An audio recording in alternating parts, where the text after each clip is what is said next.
Hey everybody, it's the Mad Master here. I am starting a new series, and this is the first video in that series called My History in Metal.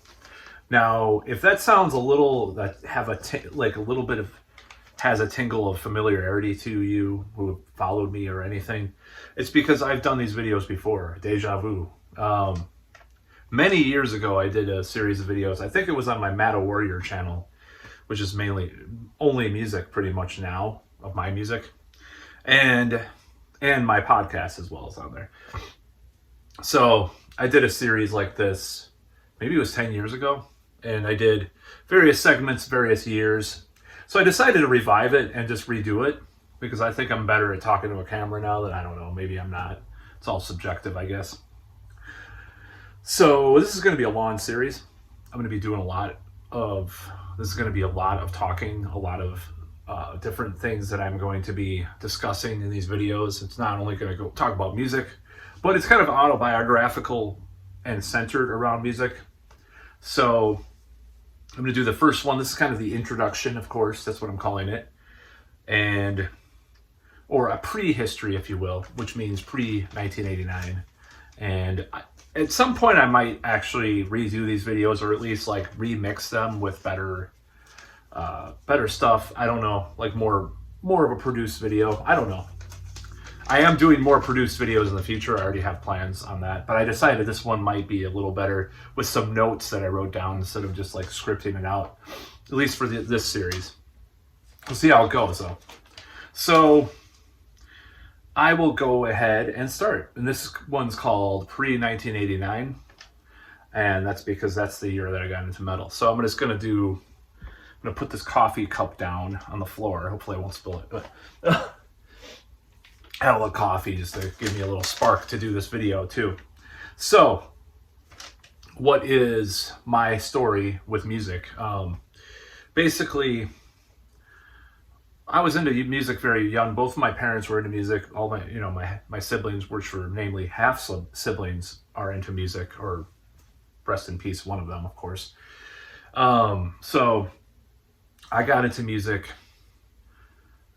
at a pretty young age, but basically in 1989, when I was 10 years old, turning 11, giving away my age, which is whatever, I can't really get away from it anymore because you could always, search, but I can't lie about my age like Ronnie James Dio. Sorry, rest in peace. I like Ronnie James Dio. I'm just saying he did at various points flub his ears, and I could maybe do that in the future too. No, I was kidding.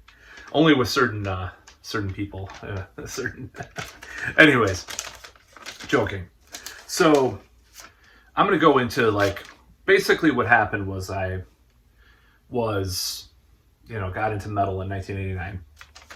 But what was I into before? Well, the first thing that I got, or the first thing I was told that I got, because I cannot remember this for the life of me, maybe a little bit tinkling of a memory, was the first song I got into, basically, was Another One Bites the Dust by Queen. And I apparently had the 7-inch record as a very tiny tot.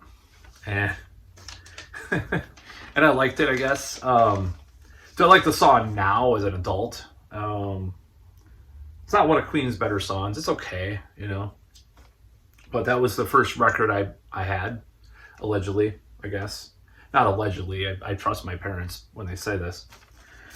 And I wasn't really into music as a kid. I liked music, but really it took a couple of milestones to get into music, so to speak, or guideposts or whatever. And one of the first ones was the movie Back to the Future, because to this day it's one of my favorite movies of all time, and there is a lot of music centered in it. So I got the soundtrack as a little kid, and I listened to it, and I really liked Marty McFly. It got me into skateboarding too. So you have two birds with one stone. Not two birds. Well, whatever you want to call it. I got into skateboarding, a little bit later too because of Back to the Future. And I had the tape. I listened to it, and I liked Huey Lewis in the News because of it. No, I don't like Huey Lewis that much now. I don't mind hearing it, but I'm not really a big fan of Huey Lewis in the News. And Earth Angel. I remember my grandparents had this dog named Angel, and I sang Earth Angel to it. It's called Angel. I just remember that now. See, that's why I'm improvising this, or, not writing it down, because I remember stuff as I talk. So instead of writing it out, which I will be doing more videos like that. So that was one of the big things, was that soundtrack, because it was like the concept of rock, rock and roll and rocking out and playing guitar and stuff was kind of the thing with that. So the next thing that got me into music is something that I'm still into, actually, to some extent. And that's Transformers. And that's Transformers the movie, to be exact. The 1986 Transformers animated movie, which I saw on television like a year or two after it came out. And I think it played a couple times. And for some reason, I dubbed it on tape. And that had the soundtrack on it. And the soundtrack had like sort of hair metal kind of bands, like Lion, who I love now, actually. Lion's on there. They did the theme with Doug Aldrich on guitar. And, it had Dare to Be Stupid by Weird Al, and it had all these kind of cool songs like that. And some of these like soundtrack kind of songs, like the sort of electronic, futuristic, now would be called retro 80s, or even have a little bit of synth wave, kind of progressive, almost progressive rock with Vince DiCola kind of songs too. And all those songs, like Kick-Axe was one of the bands, but they had to change their name because of some stupid contract thing. So they called themselves Spectre General, which is an awesome name. I wish I could name my band that. And they did some songs on there. And then obviously Stan Bush had The Touch. And The Touch and Dare, the two songs on that soundtrack, kind of influenced me, because it's like this affirmative thing that got, this happy, positive vibe of music that got me, kind of prepared me later for power metal when I got into a lot of that stuff. But also I had mental illness as a kid, and I'm going to tell a little story about that. So I starved myself as a kid. It wasn't intermittent fasting. I starved myself. I had this like deep obsessive compulsive fear of throwing up and stuff. Just trigger warning. So I used to starve myself for days at a time, and my mom was very worried about me and stuff. So she started buying me stuff to eat a meal. It's really dark stuff right now. I don't know if I should be sharing this, but I'm going to do it anyways. I don't care. And so one time we were at this restaurant, and I started getting this. To eat a burger, I put the song The Touch in my head. You got the touch, because I'm going to eat. And I did eat, actually. So anyways, that's that part of the story. That was a weird part of the story. But the next milestone for me was Bon Jovi and Slippery When Wet. And that was when something special really happened. It was air guitar. My first air guitar playing.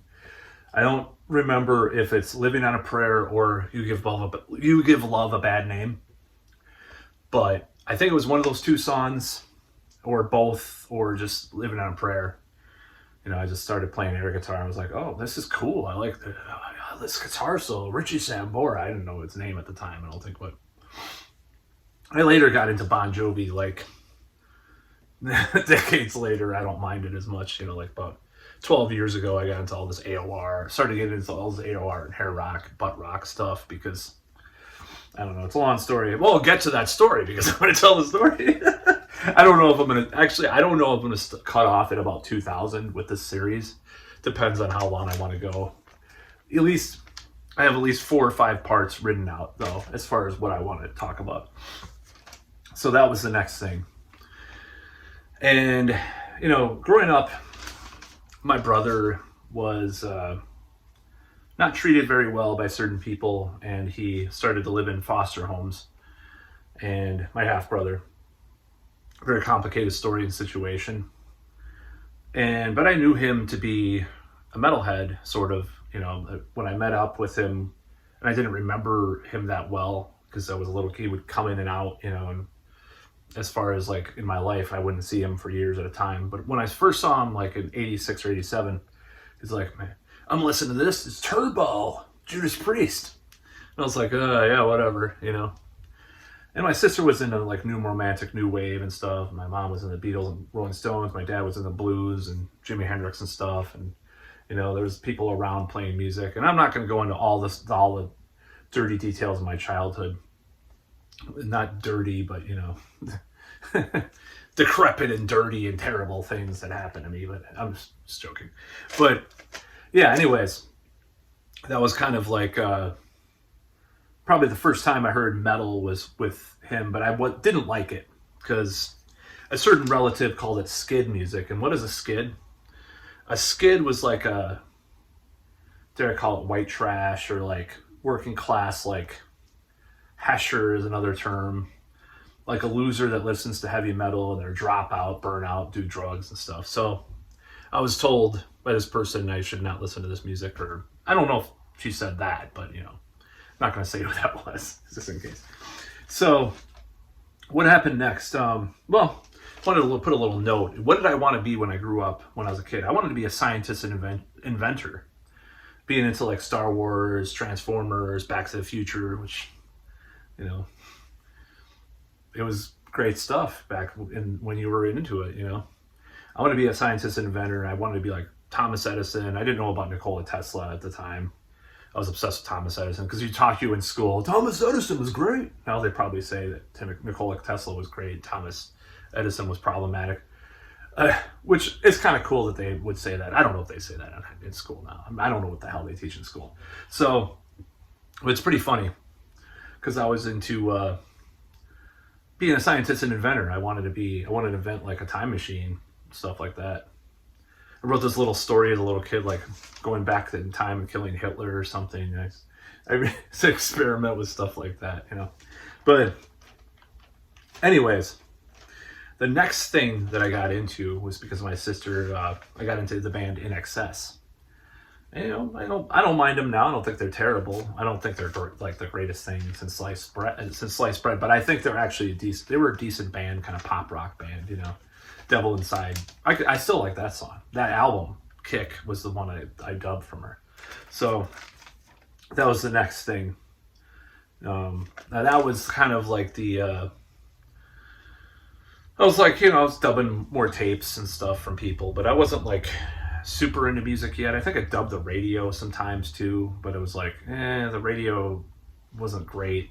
Even back then, I know I defend it now, but like, even back then when you listen to like pop radio, it wasn't great, it wasn't the greatest. But there was another element too, and that was like classic rock stuff. They would play all this like 60s, 70s stuff on the classic rock station.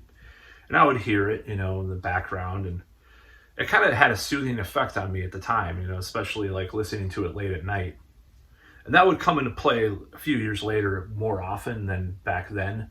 But it was kind of like you heard, you would hear the same 5 songs, but occasionally they'd play like a Doors song or something, And I wasn't really into that kind of stuff at that point, but I kind of have memories of hearing it and kind of having a soothing feeling. There were some songs by Van Morrison or like the Doors or Rolling Stones or something that kind of calmed me when I heard it on the radio, and later like Def Leppard and stuff. But anyway, there was this, okay, but the classic rock stations definitely calmed me.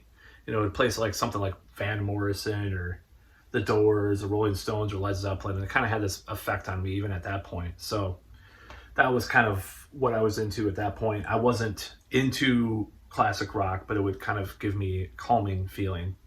So, but that didn't really compare to 1989, to be exact, January through February, March of 1989, and that's the next video.